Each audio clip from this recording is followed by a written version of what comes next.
More people flocked to the Big Island to see the Mauna Loa eruption. Hawaii County officials have opened a new route to relieve the growing safety concerns. Meanwhile, officials say the lava flow has slowed significantly in the last 24 hours to a rate of 0.025 miles per hour. But officials say both the direction and the timing of the flow can change within hours or days. Howard Deshefsky joins us now from the Big Island with the latest. Howard? Yeah, Joe, you know, a lot could change over here in 24 hours. And first things first, I'm going to step out of the way so you can see the show. You are correct when you say the lava has slowed to a crawl at the leading edge of the flow. But if you look up at the top, that's fissure number 3. That's very active. It's still producing a heck of a lot of molten lava. And as it races down the hill, it hits that flat area. And that's where it's just kind of stopped. And that's exactly what scientists were hoping was going to happen. Meanwhile, the other big development today, as you mentioned, a new access road that will provide viewing closer and safer for up to 1,000 more vehicles.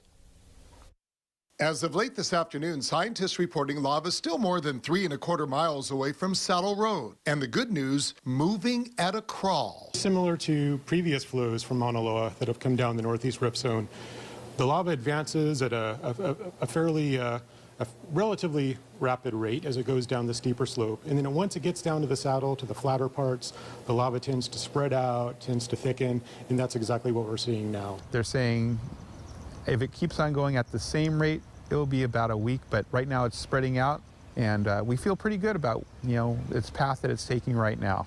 With Pele giving officials a bit of a breather today, the next task at hand, developing a plan to allow for greater access to the thousands of spectators hoping to catch a glimpse of the eruption, something that took the cooperation of the county as well as the state and federal governments.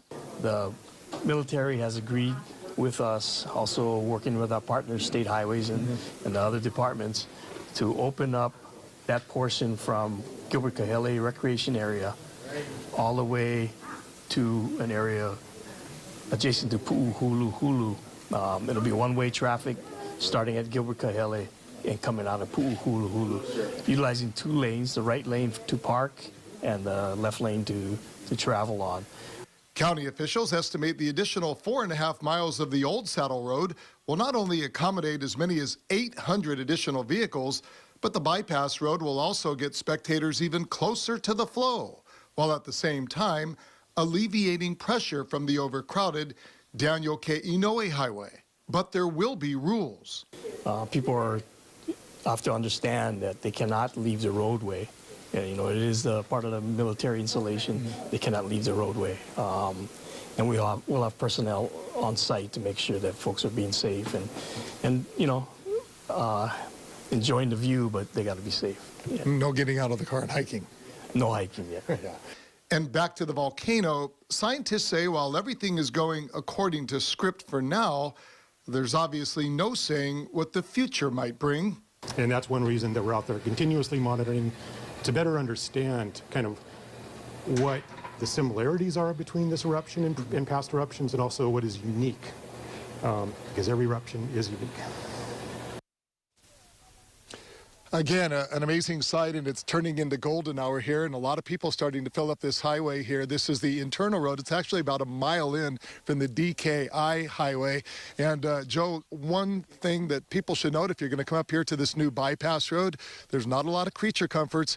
There's only 4 porta potties for the 4½ mile stretch. It's also getting pretty chilly, so bring a blanket, bring some snacks, and make sure to use the restroom first. Reporting live from Mauna Loa, I'm Howard Deshefsky. Joe, we send it back to you.